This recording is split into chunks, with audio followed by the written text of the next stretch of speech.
Bom dia a todos aqui presentes. Meu nome é Eleonora Melo, representante da Comissão Científica da Sociedade de Psicanálise do Rio de Janeiro, no qual coordeno o Núcleo de Psicanálise e Arte. Hoje vamos ter debate sobre o filme Aos Teus Olhos, da diretora, produtora e roteirista Carolina Jabbour, que usa a ficção para discutir a realidade do nosso cotidiano. Temas contemporâneos são uma constante de toda a sua biografia. O Longo aos Teus Olhos, vencedora da Mostra de São Paulo, vencedora de 4 prêmios no Festival do Rio, incluindo o melhor filme pelo voto popular.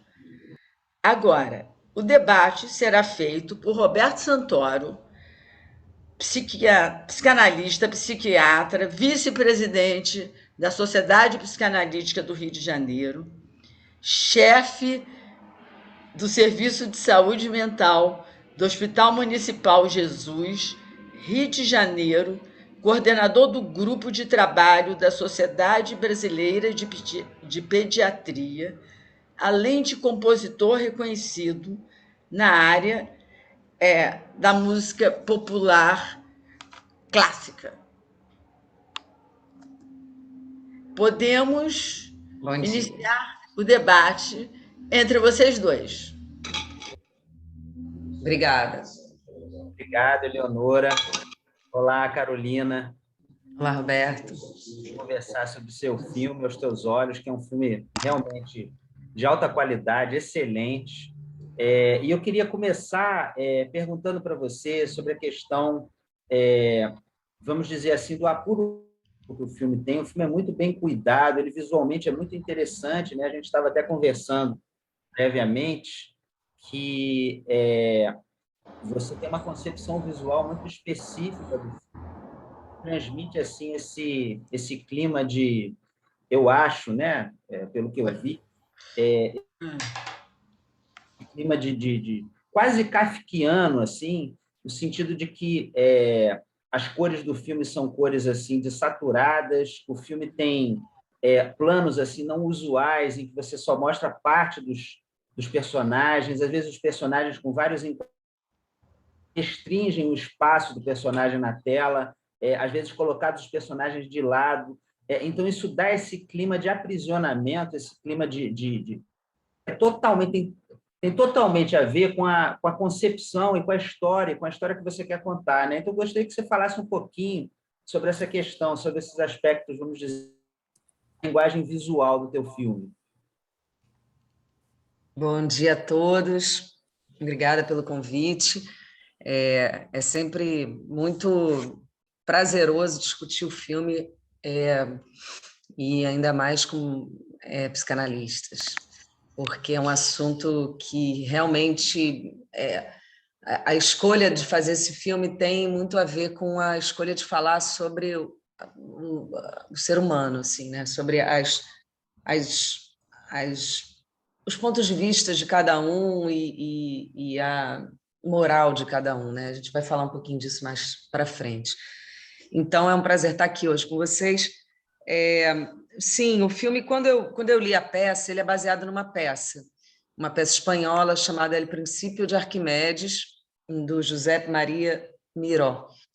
E quando eu li a peça, que foi traduzida pela Cobogó, que é a editora da Isabel Diegues, eu vi ali uma possibilidade de ter... Primeiro, havia uma história com um conflito muito grande, com uma questão sobre a ambiguidade, né, também, de novo, do ser humano, assim, e havia ali também presente uma... Eu estava procurando, né, histórias que tratassem sobre o mundo que a gente vive, né, o mundo contemporâneo hoje, assim, era a minha ideia na época, minha procura era sempre tentar trazer para a ficção algo muito presente na realidade, né? E ali na peça, quando eu li, havia uma coisa de fato de confinamento, primeiro porque se passava todo num clube de natação, né?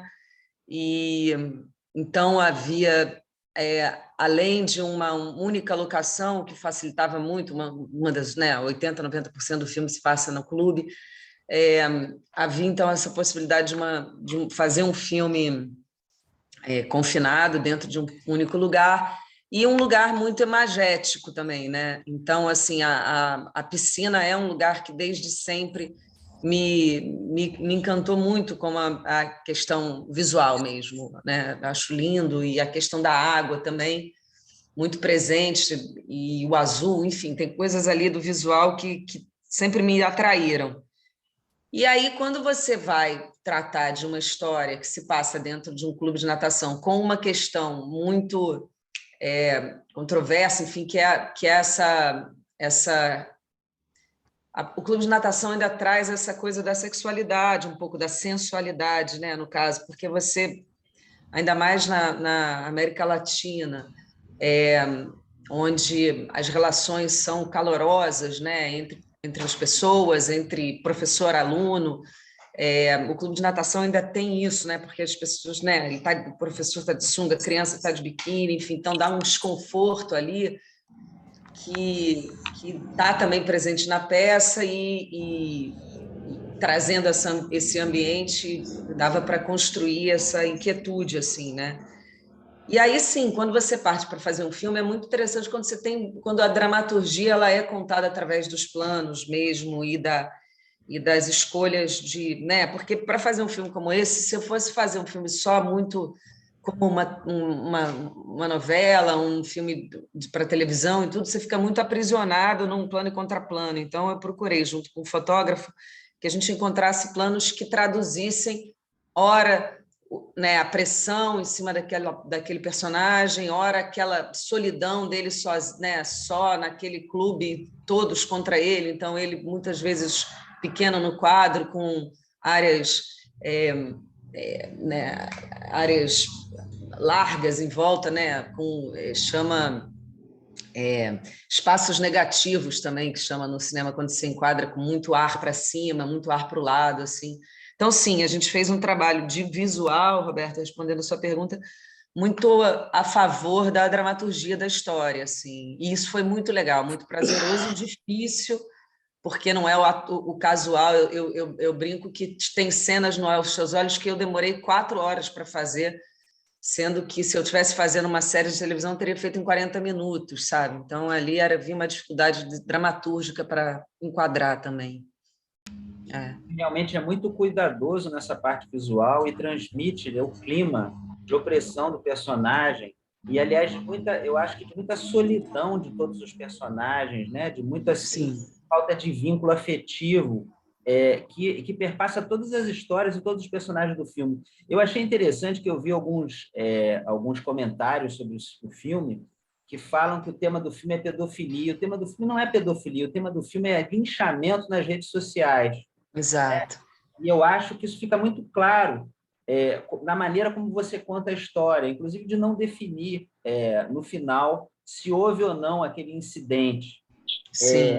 Eu me lembrei assim, de vários filmes que tratam desse tema, né? A gente estava até comentando sobre o filme do Fritz Lang. O primeiro filme é do Fritz Lang, que é o Fúria, que ele fez em 1936, assim que chegou nos Estados Unidos, e que é um filme que fala justamente sobre linchamento, no caso, linchamento real, né?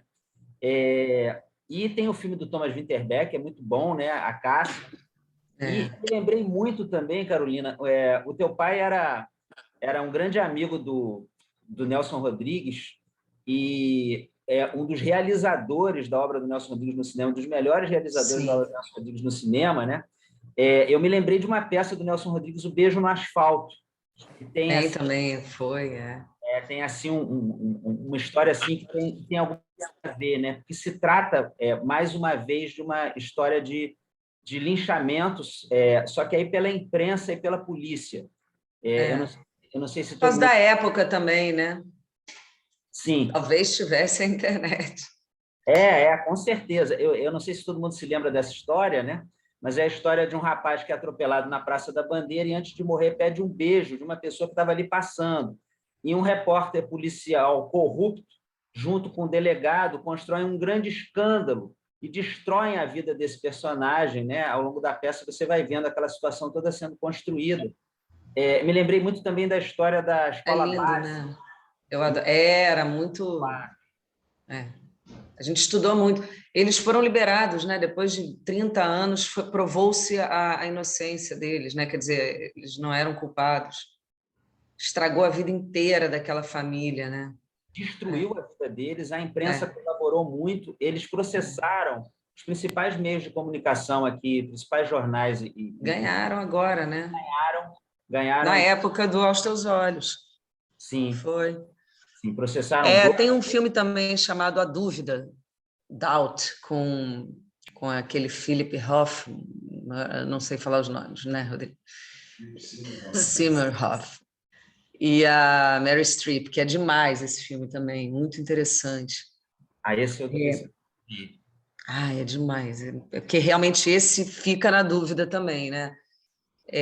Não, é isso mesmo como você falou, né? A questão da pedofilia, no caso, sempre foi assim, ela é só um gatilho para levantar a questão do lixamento virtual, né? Eu me lembro que também, quando eu li a peça, havia ali uma possibilidade de, né, tinha um pouco na peça da questão das redes sociais, mas ainda muito pouco, e quando eu li, foi uma das coisas da adaptação, junto com o Lucas Paraíso, foi da gente focar, né, nos direcionar para esse assunto, né, através de, enfim, do Facebook, e não havia, acho que nem muito, quer dizer, havia o Instagram, mas a gente focou ali no Facebook, né? E aí, e engraçado que logo que eu lancei o filme, foi um ano e meio depois, teve um boom, né, desse assunto, e eu me lembro, na semana que eu lançando o filme, tinha a história daquele artista plástico que a mãe levou uma menina e ele estava fazendo uma performance pelado, né, enfim... É uma questão que a gente procurou o tempo inteiro no filme, né, tratar da questão da dúvida mesmo, né, e da justiça, né, no fundo, no caso, porque como a gente você parte do princípio que ninguém é culpado antes de se provar, né? O contrário. Então, hoje a gente vive uma lógica diferente, né? De fato, na época que eu lancei o filme, já havia ali, e hoje a gente está vivendo um atropelamento violento, né, da questão do raio de ação de uma rede social, né? Estamos levando ao extremo isso, né? Assim, não se falava em cancelamento, né? Quando eu lancei, e foi anteontem, assim, foi 2017, 2018. Mas assim, a palavra cancelamento, né, pelas redes sociais veio logo em seguida, enfim. Então, o filme ele é contemporâneo, inclusive hoje, né? Mas era muito interessante a ideia de que esses filmes que vocês citaram, por exemplo, A Caça, né? Você acompanha desde o princípio que aquele personagem ele é inocente. Então você tem ali uma martíria, você sofre com aquele personagem até o final. No Aos Teus Olhos, a gente resolveu levar ao extremo a questão da dúvida, né? Da ambiguidade daquele personagem. E também, com isso, tratar um pouco sobre a moral, né? De cada um, né? Porque ao meu ver, assim, cada um tem sua própria moral e até aonde são, né, a moral de cada um, porque há uma moral, né, dessa nossa sociedade cristã, né, brasileira e tudo mais, e só que os personagens não são assim, né, não tem essa média. Eu acho que então a gente procurou trabalhar com esse personagem do Rubens como se fosse uma pessoa onde ele extrapolaria o limite, né, do que para ele é certo ou errado. A mãe já numa outra, né, de um outro ponto de vista do fato, né? Então eu tentei trabalhar com as visões de cada personagem, né? A diretora do colégio, o pai, o menino, o professor e a mãe, né? E aí assim, partindo dessa e todos eles com uma certa ambiguidade, assim, né? E também a gente procurou muito fugir do clichê de cada um deles, né? Então, assim, supostamente o pai seria um troglodita, violento, queria... Ele é um pai mais humanizado, mais calmo, assim... Ele não é a primeira camada do personagem, a gente procurou também ir atrás um pouco disso. Assim, a mãe ela é um pouquinho mais em cima da obviedade da personagem, mas a única, assim. A diretora, eu gosto muito da personagem da diretora, porque ela tem os dois lados, né? Ela tem o espectador, assim, e tem a questão da direção, né? De como que ela tem que atuar institucionalmente, assim. Então, ela sofre muito com aquilo. Então, foi um filme muito bom de tratar sobre a alma humana, assim, sobre o ser humano, sabe? Sobre a condição humana diante de um fato grave, né? E como lidar com isso. Os personagens eles são muito bem construídos e os atores eles estão muito bem, eles fazem interpretações assim muito cuidadosas e muito sutis, eu acho, né? Seria interessante eu poder falar um pouquinho dos personagens, né? O que eu consegui ver assim, Ah, legal. né? O Rubens, o personagem principal, o professor de natação, a impressão que me deu é que ele é um sujeito que a gente conhece na vida do dia a dia, um cara muito simpático, muito agradável, né, brincalhão, que se dá bem com as crianças, que consegue entender bem as crianças, mas que é muito imaturo também e às vezes inadequado, né? Então isso fica claro. O personagem tem uma certa inadequação e uma imaturidade. Ele faz certas brincadeiras inapropriadas, ele segue as alunas adolescentes nas redes sociais e faz comentários inapropriados, né? Brinca de uma maneira inapropriada com o personagem. Mas é claro que eu achei a sua escolha fantástica de vocês não terminaram o filme definindo a situação, mas se eu tivesse assim que dizer pela concepção do personagem, eu acho que não aconteceu aquela situação, né? Não houve o beijo que foi descrito, né? Porque se a gente for ver pela psicologia dos outros personagens, que está muito bem construída também, é muito interessante, porque o filme começa com uma cena do menino no carro com o pai. E esse menino que a gente vê através de um vidro, né, ele está assim como se fosse uma barreira que é colocada ali entre ele e o pai que a gente vê em parte, você não mostra o pai inteiramente, a gente vê que tem um abismo de comunicação entre os dois, uma dificuldade muito grande dos dois se comunicarem, e o menino não está bem também. Já começa com essa cena. E tem um outro aspecto interessante, né? Que a primeira interação do professor com o pai é que o pai dá uma ré e bate no carro do professor inadvertidamente. Esse filme tem várias coisas assim, né? A gente voltando agora para o personagem do pai. O personagem do pai também é muito bem construído, porque parece a história de um lugar de paternidade, de um lugar de masculinidade em crise. Há uma separação ali dos pais conflituosa. E dentro dessa separação conflituosa, a mãe, muito ressentida, fica o tempo todo questionando o lugar do pai, como se o pai não fosse suficiente para o filho. E o pai fica tentando, de alguma maneira, resolver aquele problema, mas os padrões que ele tem de masculinidade, né, de que o filho não pode chorar, o filho tem que chegar em primeiro lugar, que o filho não pode ter medo, são padrões muito restritos, né? E ele fica muito paira sobre esse pai, né? Esse fantasma da homossexualidade. E eu acho que isso aparece em várias cenas do filme, né? Várias vezes. A primeira cena mesmo, né? Se fosse um sonho, o que a gente diria de um personagem que dá ré e bate inadvertidamente de ré na outra pessoa, né?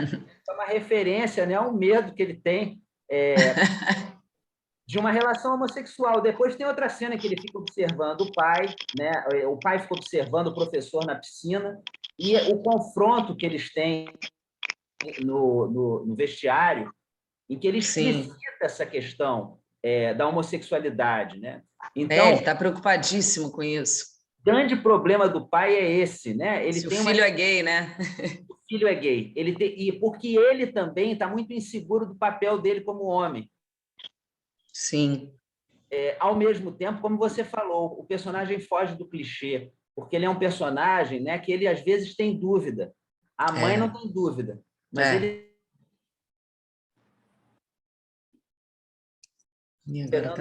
consegue sair daquele caminho. Porque é interessante, né?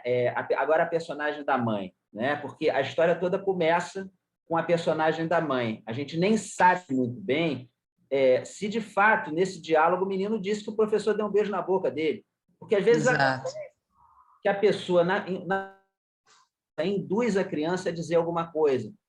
Às vezes nas conversas do dia a dia isso acontece, né? O sujeito vai desabafar com um amigo porque terminou com a namorada, fala o diabo da namorada para o amigo. Né? E depois ele vai falar para o outro e vai dizer: o meu amigo disse que a minha namorada é isso, isso, isso, isso. E o amigo não tinha dito nada daquilo, né? Ele desabafando e achou que o outro estava concordando com tudo que ele disse. Então, não dá para a gente dizer, existem muitas histórias, nos Estados Unidos, que é uma sociedade muito mais repressora do que a nossa, você tem muitas histórias de falsas denúncias de abuso. Cortou, Roberto. Espera aí, de falso abuso, de falsos abusos, é isso? De denúncias de abusos sexuais de crianças que eram falsas. Essa história que houve aqui na escola base... Essa fantasia, né? Prolifera, porque a sociedade é muito mais repressora do que a nossa, eu acho, né? Sim, sim. E o que se vê nessas histórias é que muitas vezes as crianças foram induzidas, né, a construir das pessoas que entrevistavam as crianças, até às vezes profissionais. Então, é um terreno pantanoso. Muito delicado, né? É muito delicado, porque as crianças elas são conduzidas, induzidas a, né? Elas são muito influenciáveis. É um negócio louquíssimo. Como é delicado cuidar de uma criança, né? Sem dúvida. O que a gente sabe é que aquele menino está abandonado no meio de pais perdidos, né? Exato. Uma protetora que não consegue ver o menino, né? E que os dois exigem do menino, faz uma pressão terrível sobre o menino. Um pai que não sabe muito bem exercer o papel de pai, não sabe muito bem e fica muito ameaçado nessa questão do papel de pai e da masculinidade. Uma mãe que magoada, frustrada, né, com o término do casamento, muito provavelmente está com muita raiva, né? Isso é muito claro. Tem cenas em que ela está bebendo uma cerveja ou se medicando. Descontrolada, né? De ver que ela está descontrolada. E começa nela, né? Porque assim, né? Porque também tem eu vendo, né, o lado mãe da história, assim, mexeu com meu filho, mexeu com a minha vida, né? Então ela tem esse lado e tem um lado onde ela não vê as consequências do que pode se tornar caso esse professor não tivesse feito aquilo que ela estava o acusando, né? Então, ao mesmo tempo fica essa ambiguidade de novo, né? O instinto de proteção urgente de uma mãe, né? Que vai pegar e lutar né, para proteger seu filho o máximo e tentar evitar um trauma, ao mesmo tempo um descontrole de uma mulher em cima de uma pessoa que ela não mal sabe se ela não conseguiu ir lá esclarecer, enfim, né? Ela atropelou tudo, né? E a força de uma rede social onde a viralização, o compartilhamento de uma notícia gira de forma desajustada, né? E até muito inconsequente, muitas vezes. E isso, essa separação né? Aquele menino no meio do desentendimento daqueles dois pais, né? Que não conseguem olhar para o menino, né? E, paradoxalmente, a pessoa que consegue entender melhor o menino, né, e dar algum apoio para o menino é o professor de natação. A gente fica um afeto, um carinho, né? Que pode ter sido um beijo na bochecha, que, por exemplo, nos Estados Unidos, quando eu fui mostrar o filme em Chicago, uma sala cheia, assim, eles, em nenhum momento, eles consideraram, só dele falar, mas foi um beijo na bochecha, eles consideram crime já, entendeu? Sim. Não se toca em criança. Eu tenho um amigo que diz que os filhos, quando eram pequenos, quando chegavam as amigas da filha na Alemanha, ele cruzava os braços assim e ficava, ele não nem tocava, nem abraçava, nem dava um beijinho de bom dia assim. Então assim, a gente né, o latino-americano tem uma característica especialíssima desse carinho, desse over carinho, né? Hoje eu até acho que a gente tem que, né? Mas eu sentava no colo de professor, agarrava, né? Uma coisa natural para nós latino-americanos, eu acho. É evidente, né, que as crianças têm que ser protegidas, porque interações sexuais de adultos com crianças são traumáticas, né? A criança está em desenvolvimento e essas situações não podem ser realmente aceitas. Mas, ao mesmo tempo, é muito fácil nessa área as pessoas entrarem nessa histeria de massa, né? Nessa situação de pânico social que faz com que as pessoas se precipitem nessas histórias. Então, ao mesmo tempo, é muito complicado a gente encontrar um equilíbrio entre esses dois aspectos, né? Por um lado, proteger as crianças de situações abusivas e, por outro lado, a gente saber que existe uma facilidade muito grande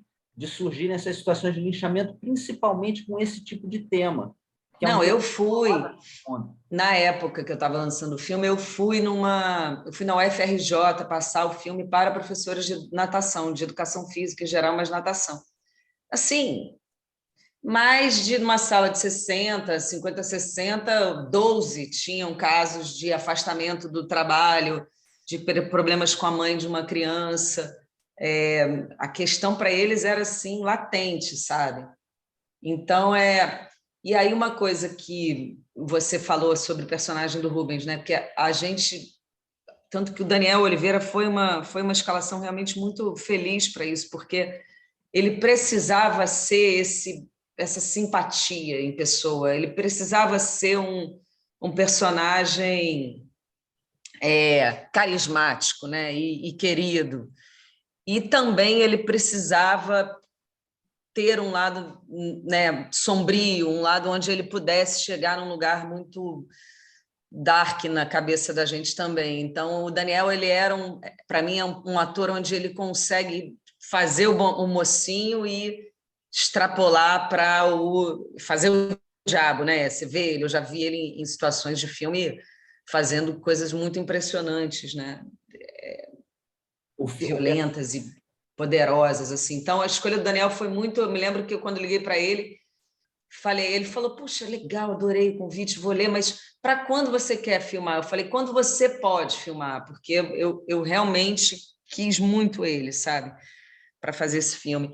E ele também tem uma situação muito interessante, assim, a gente teve um trabalho de mesa muito grande, né, com o elenco, assim, foi um trabalho muito prazeroso, que a gente lia o roteiro junto, debatia muito sobre todas as cenas do filme, e então todos os atores, inclusive o Marco Rica, a Malu Gali e o Gustavo Falcão, que faz o companheiro lá, o amigo dele, colega de trabalho, são diretores, né, de teatro e de cinema, Marco. Então há uma compreensão muito grande da dramaturgia de cada um daqueles personagens e como não ser na primeira camada. Então foi um trabalho de mesa muito lindo com um elenco, assim, muito, muito prazeroso.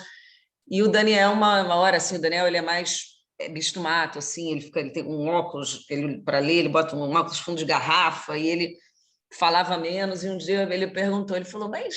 E ele bem mineirinho, assim, e ele falou, uma coisa que eu estou pensando aqui, né?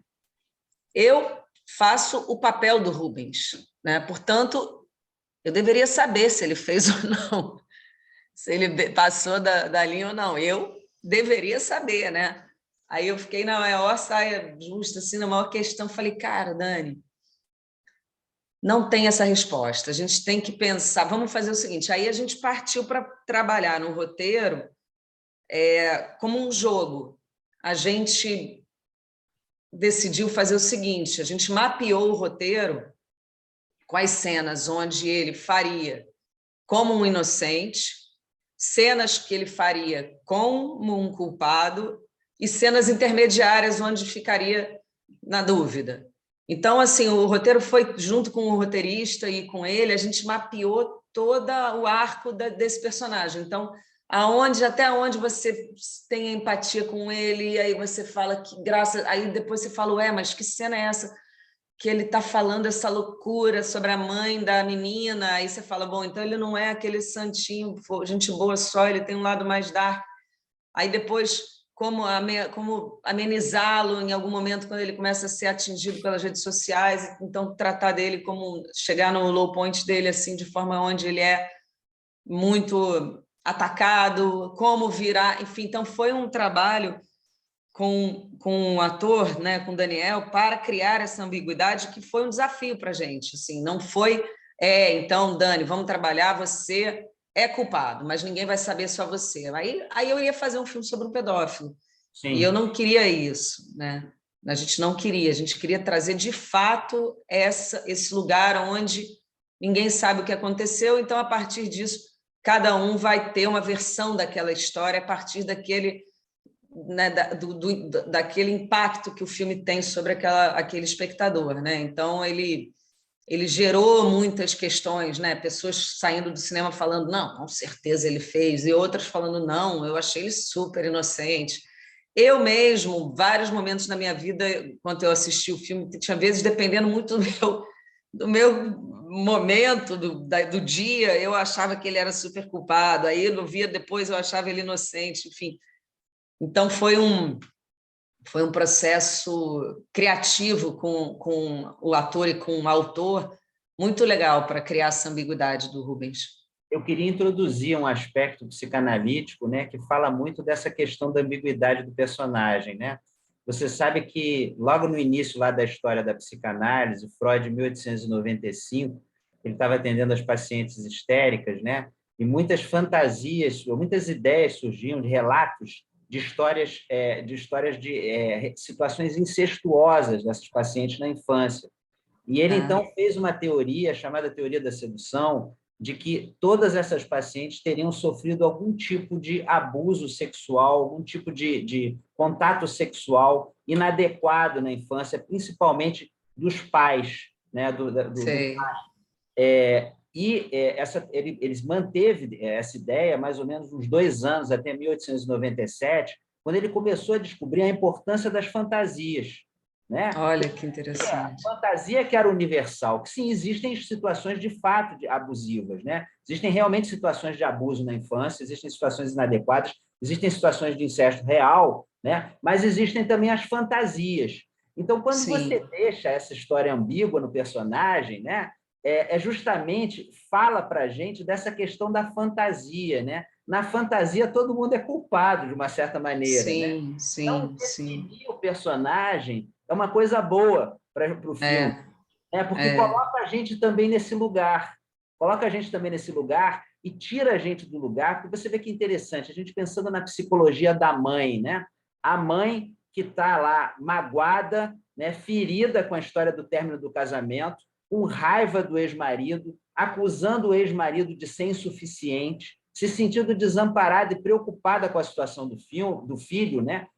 Uma solução para esse problema, que a gente chama de, a gente poderia dizer, uma defesa esquizoparanoide, seria dividir as coisas em bons e maus e atribuir a alguém a culpa. Né? Então, o professor é uma espécie de bode expiatório. Todos os problemas ali joga para ela, resolvem dizendo que o professor é que é culpado. É uma certa solução para o pai também, né? Porque o pai está sendo todo o tempo acusado de ser insuficiente no cuidado do filho, né? Então, encontrar um culpado, né, e colocar a culpa naquela pessoa de todas as coisas ruins que estão acontecendo na família é uma forma de certa maneira, de aliviar a culpa que os personagens estão sentindo. Claro, claro. E é interessante... O estrago deles naquele menino, né? Exatamente, exatamente. Há uma outra coisa que eu fiquei pensando, né?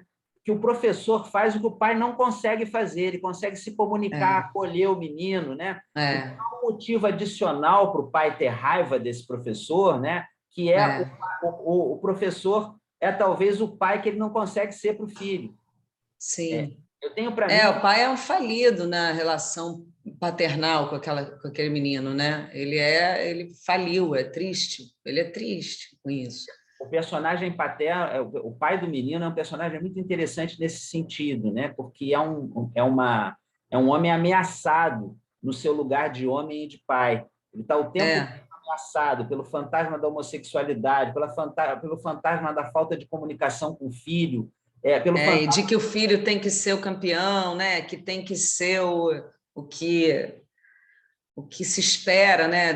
Que também é uma crítica um pouco a isso, né? A essa pressão, né, que se faz, né? Eu vi uma cena dessas. Eu fui levar meu filho, ele tinha 5 anos no campeonato de judô, e eu vi um pai passar do limite com o filho lutando lá no tatame. Ele era era um abuso, sabe, em cima do filho, assim, o filho indo perdendo e o pai quebrando tudo. Tem essa cena no filme na natação, né? Quando o menino perde, né, o segundo lugar, aquela coisa toda, tem também isso, né, a expectativa do campeão, que também é muito chato, né, que está estragando muito o mundo, né. Com certeza. Uma coisa interessante, né, eu falei dessa questão que a Melanie Klein, né, que foi uma autora psicanalítica muito importante, ela descreveu ao longo da obra dela um fenômeno interessante, que é o que ela chamou de posição esquizoparanoide, né? Há uma certa época, isso está tudo dentro de todos nós, né? Em que nós temos que lidar, nós temos todos dentro da gente o afeto, o amor, e nós temos também a agressividade, né? Há uma certa época em que é muito difícil a gente lidar com esses aspectos, consegue fazer isso muito bem. Então, peraí, desculpa, cortou, Roberto. o bebê Difícil. o bebê muito pequeno não consegue lidar com esses aspectos contraditórios, então ele precisa dividir, a outra pessoa. Marcelo Vasconcelos podia tirar o som dele, talvez. Ah, obrigada. Então é preciso atribuir ao... Não é meu som não que está ligado, tá? Ah, tá. Então é outro. Vamos. Tá tudo certo. Mas então você atribuir a outra pessoa aquele aspecto da agressividade, da destrutividade que você não suporta, né? Sim. Isso é um mecanismo mental primitivo que continua dentro de todo mundo. E as pessoas podem cair novamente. Então, você separa entre o que é bom e o que é ruim e você atribui ao outro o que é ruim. Acontecer no fenômeno de massa, né? E foi o que aconteceu no filme, né? Dentro da rede social, lá dentro das redes sociais. Então, você fica buscando alguém em que você atribui problemas que você não consegue suportar. O que aqueles pais precisavam fazer, se a gente pudesse dizer, era uma boa análise, né? Assim, lidar com a culpa que eles sentiam naquela situação de estar sendo insuficiente para os filhos, né? E o que aconteceu, no final das contas, foi isso. Eles encontraram um bode expiatório em que eles projetaram, né? Não importando se ele é culpado ou inocente, né? Mas foi uma tentativa de solução daquele conflito. Alguém que carrega o mal que eles estavam fazendo para o filho e que eles não estavam conseguindo lidar, né? Nenhum dos dois estava conseguindo elaborar o luto do término da relação e a dificuldade que eles estavam tendo de lidar com aquela comunicação, né? E as massas, né? O Freud escreveu um trabalho em 1921, Psicologia de Massas e Análise do Eu, né? Em que ele começa com uma descrição extensa do fenômeno de psicologia de massa feito por um autor chamado Gustave Le Bon, um autor francês. Depois ele pega um outro autor chamado William McDougall, que faz também uma descrição do fenômeno de massa, e aí aquele fenômeno clássico de massas, que as massas perdem, o indivíduo dentro da massa perde a capacidade de raciocinar, é tomado pelos impulsos, perde os freios morais, né, regride para um comportamento mais primitivo. E ele descreve, então, esse fenômeno em grupos organizados e não organizados, dizendo que o que acontece dentro de uma massa é que você se identifica com a pessoa e nas massas que tem um líder, você coloca o líder no lugar do ideal, né? Mas esse trabalho ele foi estendido por outros autores. O Bion, né, um autor inglês chamado Bion, né, ele trabalhou com grupos na década de 40 do século passado, ele trabalhou com grupos das Forças Armadas Britânicas. E ele estudou a psicologia de grupos, e ele viu que você pode ter um grupo de trabalho que se organiza para um determinado objetivo, mas esses grupos, diante de certas circunstâncias, eles podem regredir para comportamentos muito primitivos. Ele descreveu alguns desses comportamentos. Outro autor, né, que estudou isso também foi um autor chamado Otto Kernberg, que, depois do 11 de setembro de 2001, a história lá das Torres Gêmeas, né, ele fez vários trabalhos sobre psicologia de massas, usando as referenciais desses autores e estendendo isso para fenômenos como o terrorismo ou como as sociedades totalitárias, de uma maneira muito interessante. Não é o caso do que aconteceu no filme, né? O que acontece no filme... Mas isso tem a ver com as redes sociais hoje, né? Porque, de fato, as pessoas ficam muito primitivas, né?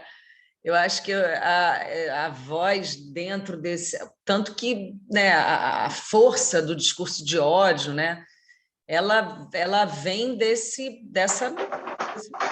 movimento de massas mesmo, da massa, né, que é a internet hoje, né? O tamanho, né, o reflexo do tamanho de uma viralização ou de um cancelamento é muito violento. Pessoas que eu admiro e que eu vi pessoas chegarem a comportamentos muito agressivos e muito violentos através das redes sociais, assim. Sem dúvida. É uma intolerância muito grande, quer dizer, né, eu não sei o que desperta no ser humano que ele pode vir com mais força através das redes sociais a acabar com uma reputação do outro, né? Então é um negócio sem... E às vezes nem sequer sabem o assunto exatamente que estão a criticar e a destruir, assim. É uma coisa nova, muito impressionante. Nova não, porque você está dizendo aí, né? Os artigos são de século passado. Agora, a gente hoje está conseguindo traduzir, talvez, esses artigos, né? Esses estudos, de forma muito assustadora, né? O tamanho disso. Esses grupos, né, no caso da internet, eles são grupos mais desorganizados, né? Porque o Freud descrevia grupos organizados, esses outros autores descrevem grupos organizados. Os grupos desorganizados, eles caem muito facilmente nisso que a gente chamou de funcionamento esquizoparanoide, né? Você não precisa, você pode encontrar um líder autoritário, mas não necessariamente um líder paranoide autoritário. Mas o que é isso?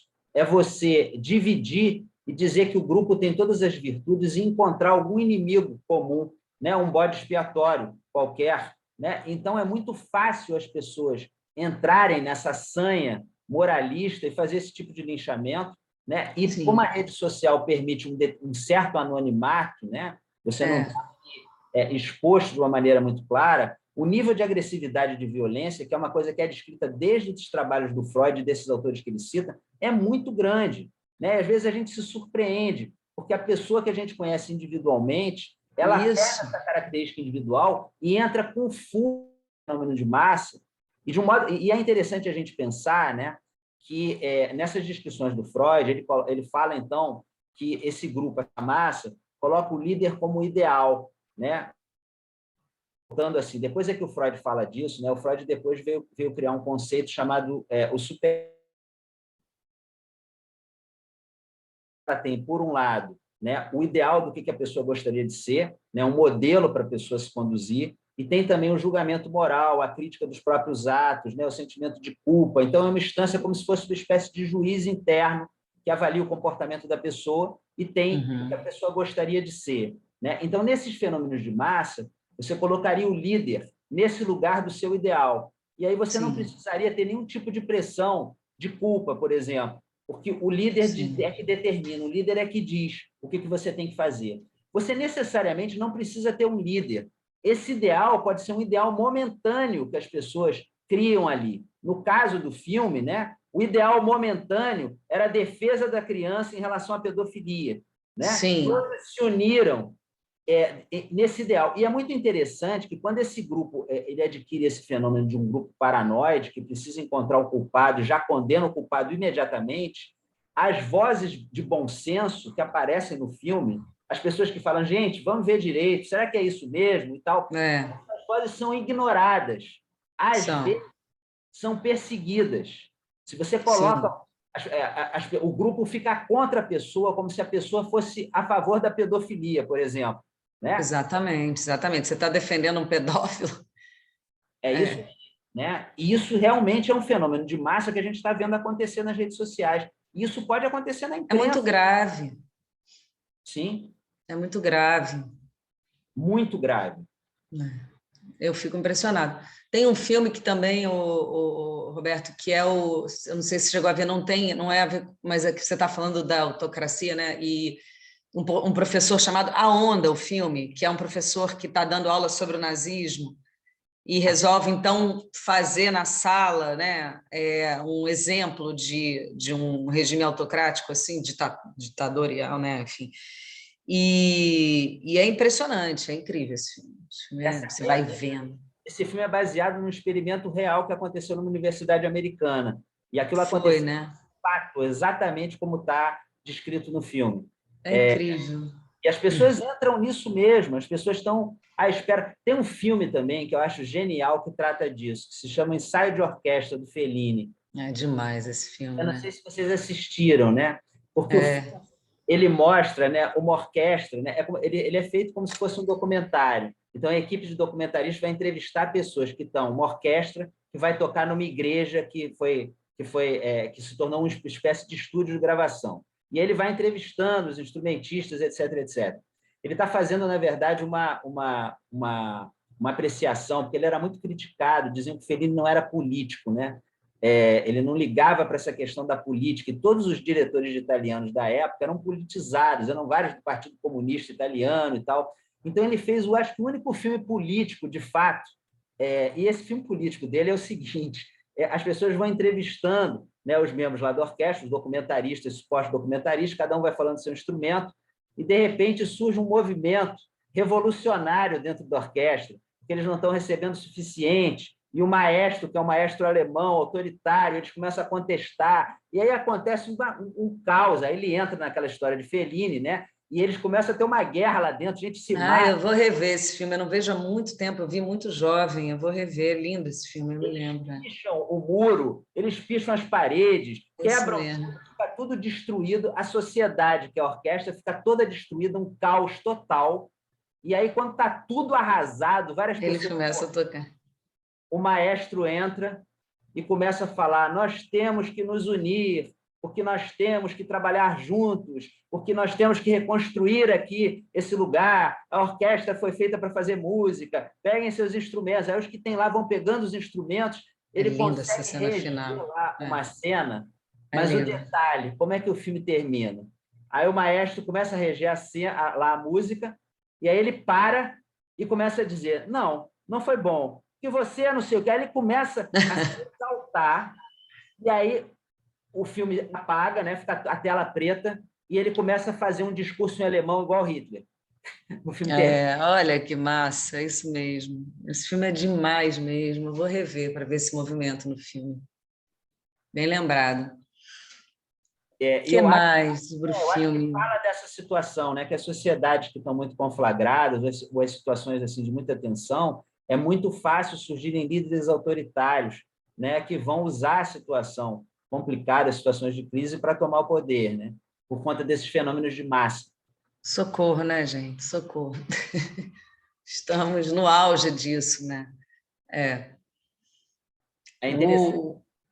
E de lá para cá, é interessante, de quando eu fiz o filme para cá, só piorou. Eu fico impressionadíssima. Sim. A força da rede social hoje, ela está moldando a sociedade de uma forma muito assustadora. Eu fico muito preocupada com as crianças, sabe? O que está se desenhando, assim. Há uma escolha talvez sem volta, né? Você vê pessoas assim utilizando o TikTok de forma seríssima, por exemplo, né?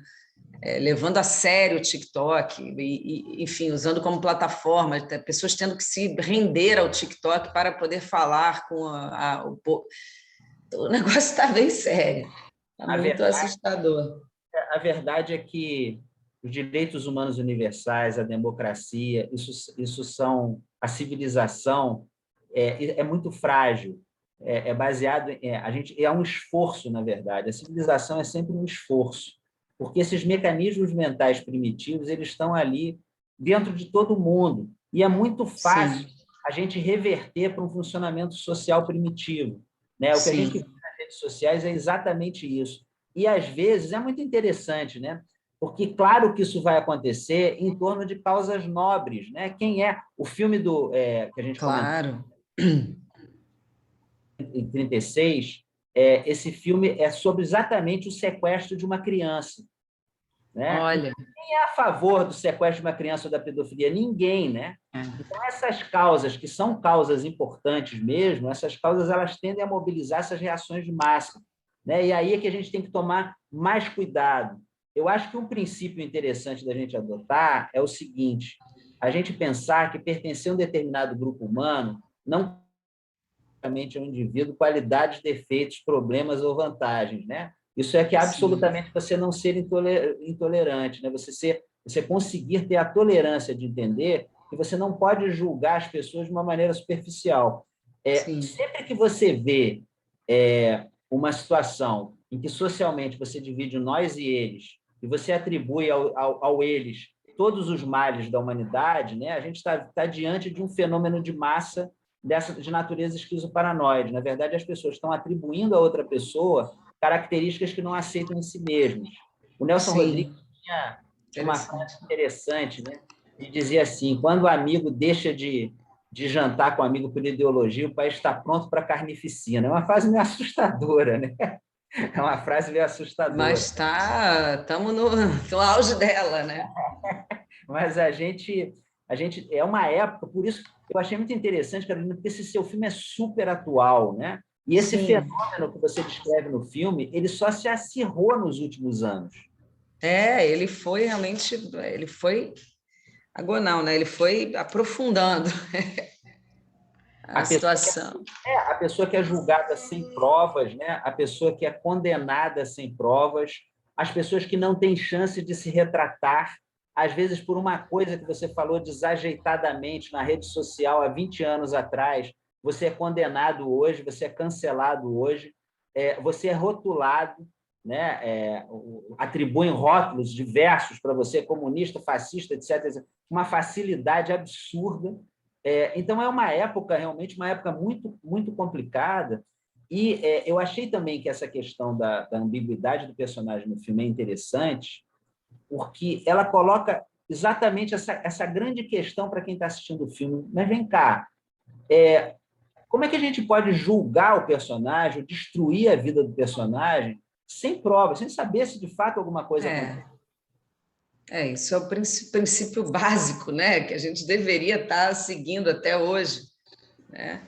Da justiça, e isso foi perdido, né? Isso foi perdido. Hoje em dia, realmente, com a internet, isso foi deixado para trás um pouco, né? Eu vi. Salvo alguns. Agora eu queria, desculpa interromper, abrir o debate, as perguntas para as pessoas em relação a vocês dois. Tá ótimo. Enquanto Está as aberto. Carolina, eu achei uma coisa interessante, enquanto as pessoas vão. Eu já vi que a Eliana vai querer fazer um comentário. Eu queria primeiro, enfim, né, agradecer a presença da Carolina aqui conversando com a gente sobre esse filme, que eu acho que é um filme que traz, né, várias entradas, né, porque ela traz realmente duas questões, né, ela traz a questão da rede social e traz realmente a questão, num certo sentido, da pedofilia, sim. Né, porque, de alguma forma, é claro que a rede social hoje ela pode ser um lugar, de fato, de linchamento, eu já vi muito linchamento na rede social, enfim, eu já coloquei coisas na rede social e que, de repente, eu sou atacada e eu rapidamente cancelo aquela pessoa, enfim. Eu digo, bom, a rede social é minha e se a pessoa está aqui querendo me atacar porque eu falei alguma coisa que ela não gosta, então, enfim, eu não vou discutir com ela ou simplesmente tirar ela da minha rede social. Porque eu não vou bater boca na rede social. Eu acho que tem esse aspecto. Agora, tem outro aspecto, né? Essa questão da criança com adulto. Esse é um ponto, na realidade, né? Quando a Carolina fala assim, mãe, enfim, alguém tocou no filho dela, a mãe vai, enfim, fazer qualquer coisa. Então, qual é o limite disso, né? Eu estou falando isso porque, num certo sentido, eu vou trazer até uma experiência que aconteceu com a minha filha, que mora nos Estados Unidos, em que ela foi numa festa de Halloween o ano passado, e, enfim, da faculdade, ela está estudando, fazendo uma especialização nos Estados Unidos, enfim. E que, num dado momento, ela começou a dizer que ela não estava se sentindo muito bem, e a minha filha adora festa, adora ficar até tarde, e ela pediu uma amiga para levá-la para casa. E ela foi para casa e ela queria entender o que houve ali naquela festa. Minha filha bebe, nunca teve dificuldade com bebida, enfim. E a partir de um sonho, ela sonhou que ela tinha sido, que alguma coisa tinha sido colocada na bebida dela, tá? E aí ela resolveu fazer um exame de cabelo.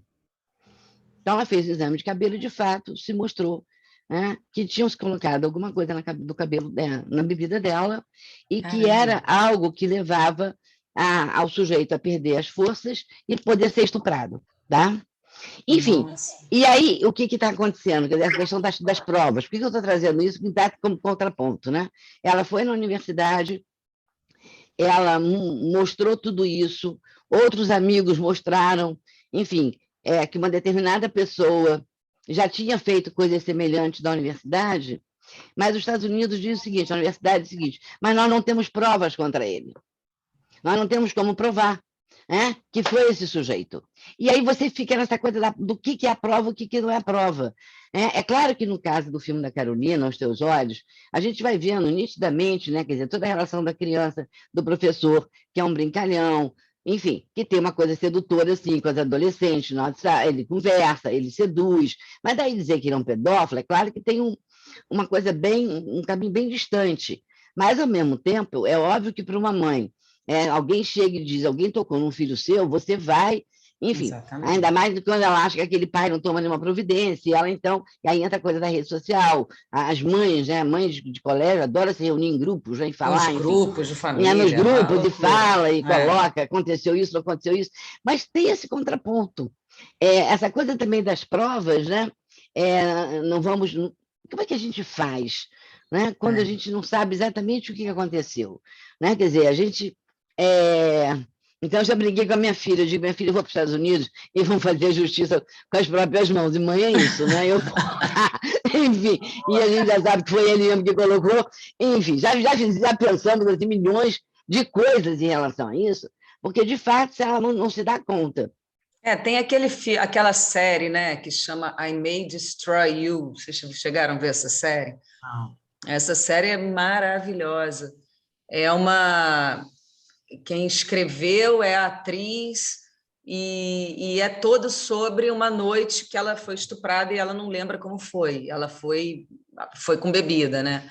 E é lindo, assim, é muito bem feito, é muito violento e ela é negra, ela ainda tem essa questão que traz na série, é curta, assim, e muito assertiva, vale muito ver essa série. Eliana, Porque você trouxe um tema muito importante, realmente. Que, ao mesmo tempo, a gente tem que tomar cuidado, porque essas situações, de fato, existem, né? Onde é que o pedófilo vai querer trabalhar? Vai querer trabalhar na natação das crianças, na escola, né? Essas situações abusivas, né, existem, o abuso contra as mulheres. Então, a gente tem que encontrar uma medida, realmente. Exato, e tem que encontrar essa medida, porque eu trabalho com criança há muitos anos. E o que a gente vê em crianças que foram abusadas é que, quando a criança conta do abuso, em geral, né, o adulto que é conivente com aquele abuso, que em geral vem da família, né, tem um desmentido em relação à criança, que não foi bem isso que aconteceu e que ela está exagerando e se passa por cima. Isso é que é traumático, né? Aquilo que o Ferenczi vai falar do desmentido. Imagina. Né? Quando a criança conta, enfim, que ela passou por uma situação de abuso e, num dado momento, diz, não, aquilo não foi abuso, foi um carinho, foi um beijo, enfim. Então, eu acho que o limite é tênue, eu acho que o filme da Carolina ele é muito interessante exatamente por isso, né? Porque ele traz para a gente esses dois lados, porque, de fato, pode não ter sido nada, porque não foi o menino que falou, na verdade, não partiu dele ter dito que algo... Essa é a diferença, porque não parte dele dizer que algo aconteceu com ele. Parte de alguém ter visto no banheiro, enfim, que o garoto foi para o banheiro e o professor foi atrás. Agora, quando uma criança fala, né, e que, num certo sentido, o adulto desmente aquela fala da criança, né? É terrível, enfim. Então, eu acho que tem de quem é que fala, né? Eu acho que a criança é uma pessoa muito sincera e honesta, né? Com seus afetos, né? Tem Enfim, essa camada, de fato. Vocês sabem que essa questão da pedofilia é uma questão importante da gente parar para pensar mesmo, né? Com a questão no movimento pós-guerra que aconteceu na França, né, o movimento cultural, o movimento de 68, a gente teve uma série de avanços em termos sociais, mas hoje, fazendo uma revisão desse período, todo esse movimento surgindo nos Estados Unidos de contracultura, ou esse movimento cultural na França, teve um lado que foi um lado complicado, que dentro da revolução sexual houve um certo exagero no sentido de se achar que situações abusivas eram liberdade. Né? Então, muitos intelectuais franceses pós-Segunda Guerra Mundial, às vezes inadvertidamente, abriram concessões para a situação de pedofilia que só hoje é que estão sendo repensadas. Olha, que loucura! O jornal fundado pelo Sartre, Libération, publicou vários artigos na época, né, colocando pedófilos para falar pedofilia como se fosse maneira de viver, estilo de vida. O Le Monde chegou a fazer uma retratação na década de 80, porque ele publicou também isso, né? Dentro da onda da liberação sexual, que a pedofilia seria uma possibilidade se a criança fosse concordasse com as relações sexuais, se fosse uma coisa consensual. A gente sabe hoje que isso é um completo absurdo, né? Houve um espaço muito grande na cultura francesa. Não sei se vocês já ouviram falar de um escritor chamado Gabriel Matzneff. Recentemente foi publicado um livro de uma editora, né, de uma autora francesa, em que ela conta que ela, quando era adolescente, foi abusada por esse escritor, houve uma conivência, assim, ela vivia nesse meio cultural, a mãe dela era uma editora, ela vivia no meio cultural, e ela meio que foi empurrada para ter um caso com esse homem, que era um homem muito mais velho.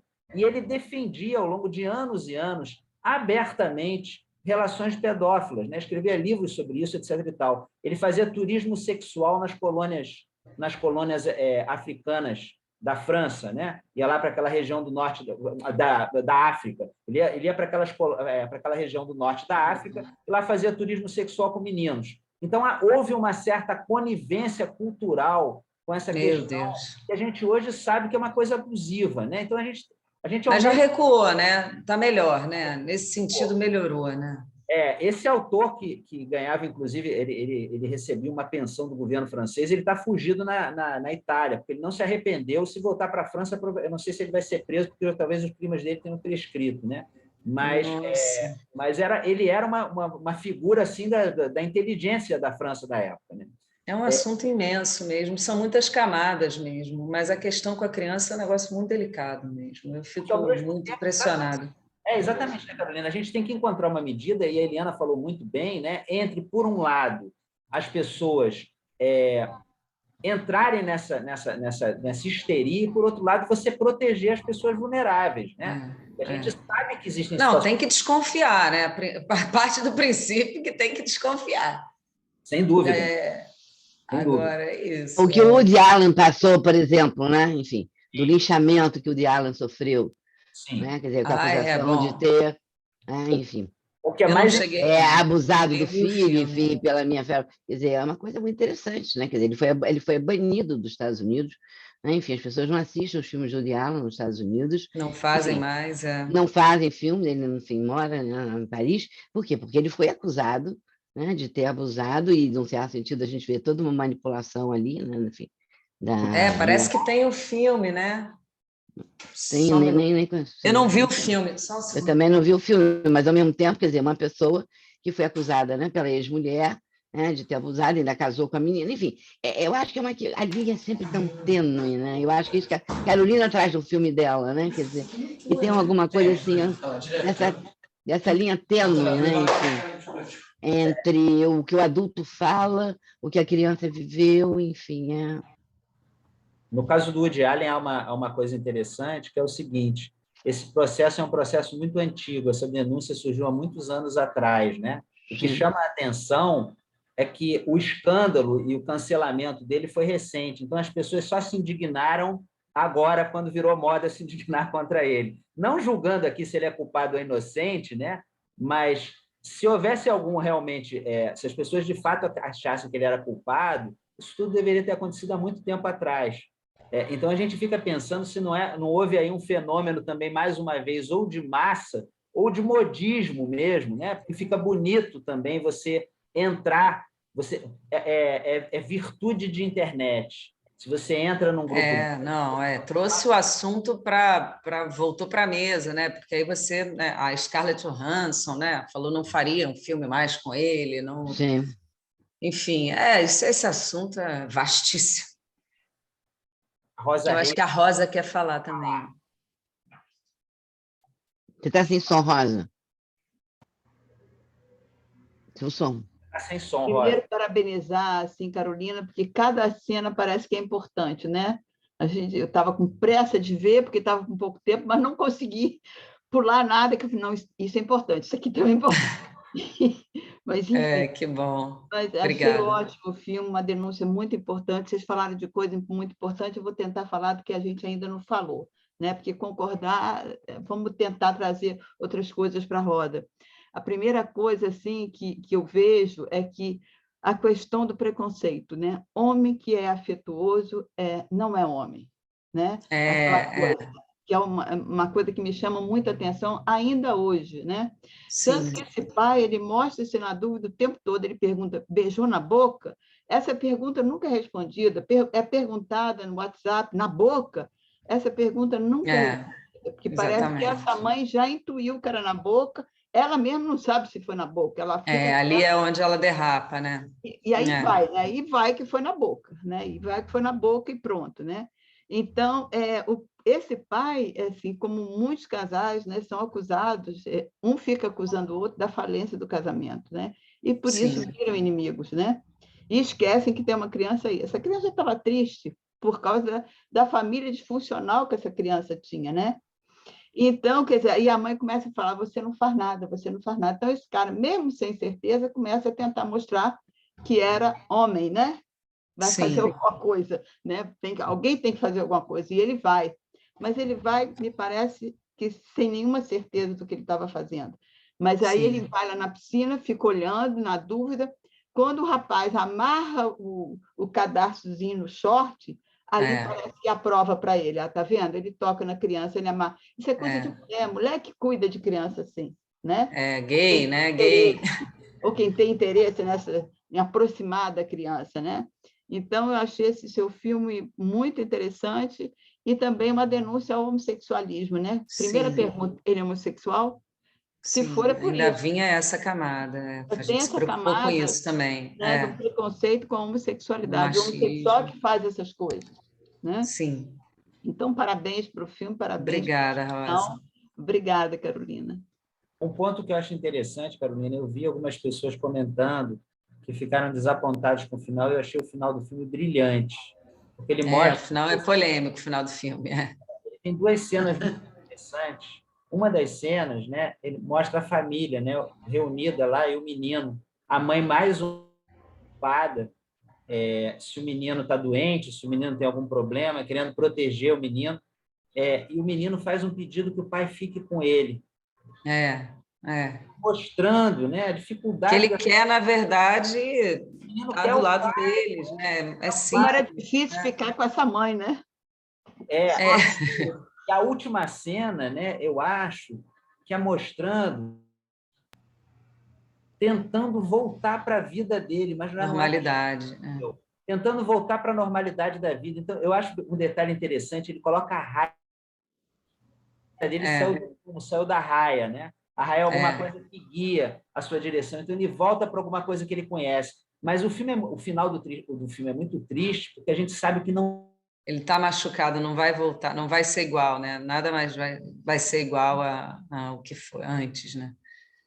Eu gosto também do final. A gente lutou, inclusive, a gente filmou uma cena do pai e de um embate do pai com o professor, o professor ia até a casa da criança e chamava, mas aí a gente acabava trazendo uma prova contra ele logo no final, e a gente viu que não deveria fazer isso. Então, assim, a gente voltou, refilmou para ele voltar, para tentar a volta para aquela normalidade, para a rotina, mas você entende que ele nunca mais será igual, assim, ele machucado, né, porque ele cai no chão, né, porque os caras vão ali em cima, atacam ele.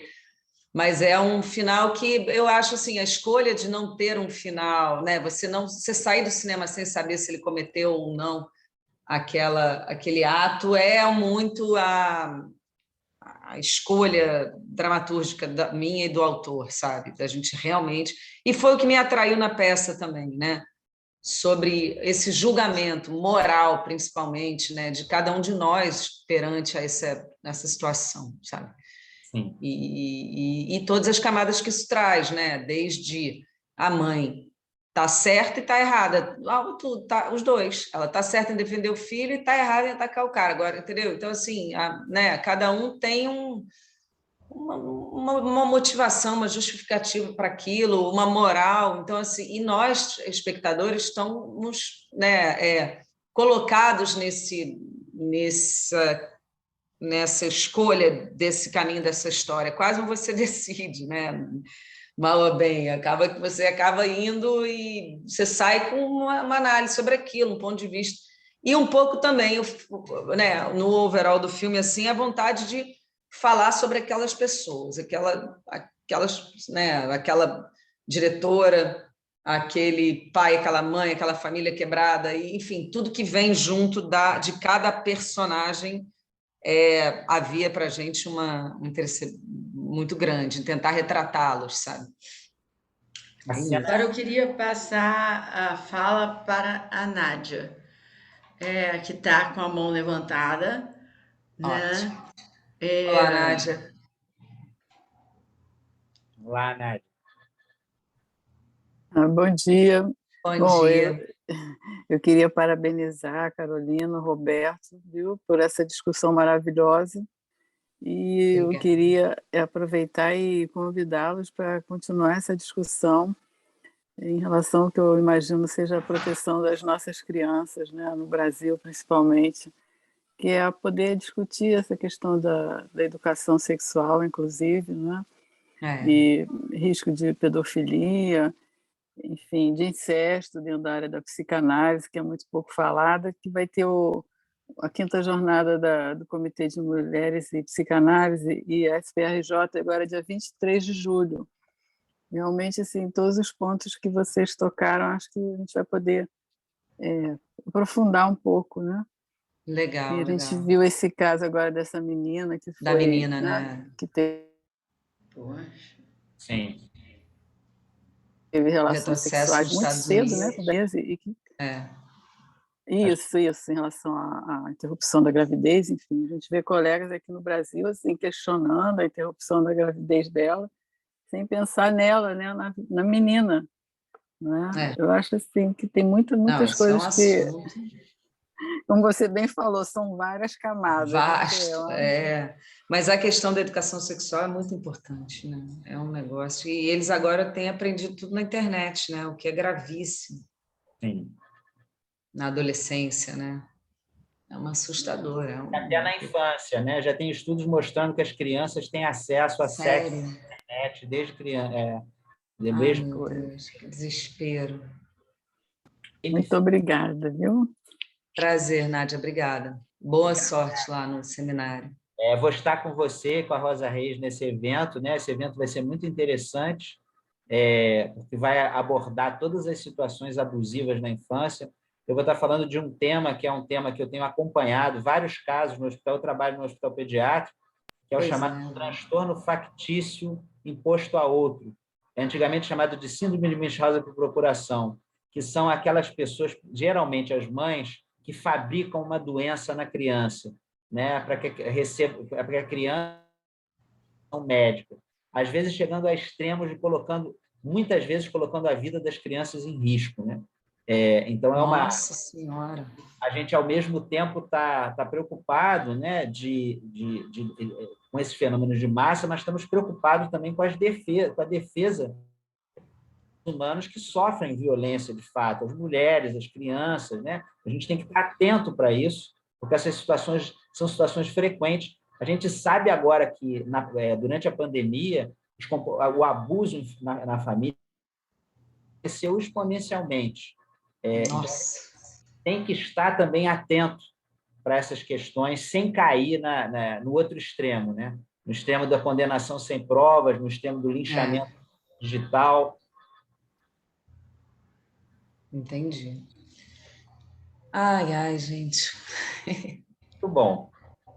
Tá bom. Eu não sei se tem mais alguém querendo fazer perguntas. Acho que foi, mãe. Eu procurei aqui. Então, a gente pode encerrar e temos a agradecer a Carolina e ao Roberto, né, de terem colocado um tema contemporâneo, e eu gostaria de acrescentar não sei se enquanto, né, representante do núcleo de psicanálise e arte, a importância, né, do linchamento das redes sociais. Da discussão, né? É, Sobre o linchamento. é. Eu agradeço também muito. Eu gosto muito de poder ouvir e ver que por trás dessa história tem muitas visões, né? E muitas discussões, né? Quando traz, né? Quando junta, então através de um filme, você consegue chegar em questões e dilemas e até ser base para discussões, né, na psicanálise é um barato, assim. Eu acho que tem muito a ver com a minha educação, porque eu, né, cresci na psicanálise, faço psicanálise, minha mãe, minha irmã, minhas tias, enfim. Então, e a importância que ela tem para a nossa vida e aí, consequentemente, para a arte, né, para o meu cinema, para o meu trabalho. Então, meu trabalho tem muito a ver com a psicologia humana. Portanto, obrigada por estar com vocês, foi um prazer, admiro muito o que vocês fazem e estamos aí, quando puder, vamos para o próximo aqui, daqui a pouco tem mais filme, a gente continua, estava até falando, vou fazer essa trilogia da internet, tem um outro assunto que a gente está desenvolvendo, eu e o Lucas, que tem muito a ver, eu pensei nisso agora, falei, gente, vai ser uma trilogia. Excelente, excelente. Carolina, eu gostaria de agradecer muito aqui, eu fico muito feliz, muito honrado Prazer. de discutir o seu filme maravilhoso, né, com um tema tão pertinente. É interessante a gente pensar, né, que o Santo Agostinho, nas Confissões, ele fala que o tempo é uma coisa que ele sabe o que é quando não pergunta, quando pergunta ele não sabe o que é. Eu diria que a arte é assim também. Eu não sei definir arte, mas uma coisa eu posso dizer: arte é transmissão de experiência, né? O artista, ele transmite uma determinada experiência humana e as pessoas que têm contato com a arte, elas enriquecem o seu universo vivencial. A gente pode viver outras experiências, outras vidas, né? Participar do fenômeno mais ampla. Então, eu acho que essa ligação da psicanálise com a arte da psicanálise é indissociável, porque Sim. a arte é uma forma do psicanalista enriquecer o seu universo vivencial, para que ele possa estar aberto para ajudar os pacientes nos seus processos nos termos do paciente. A gente precisa ter um universo vivencial muito amplo, para que a gente possa, a cada paciente, a gente poder acompanhar o determinado processo do paciente, sem que a gente leve questões que são nossas, né, que não são do paciente. Sim. Então, o analista ele precisa ter essa largueza vivencial, e uma das formas que a gente encontra isso é na arte. E esse diálogo realmente é um diálogo fundamental. Então, eu agradeço. É mesmo. Muito feliz da gente poder estar fazendo esse evento. Agradeço a Eleonora pelo convite. Prazer, Roberto. Um barato. É muito bom conversar com você também, que entende tanto de cinema.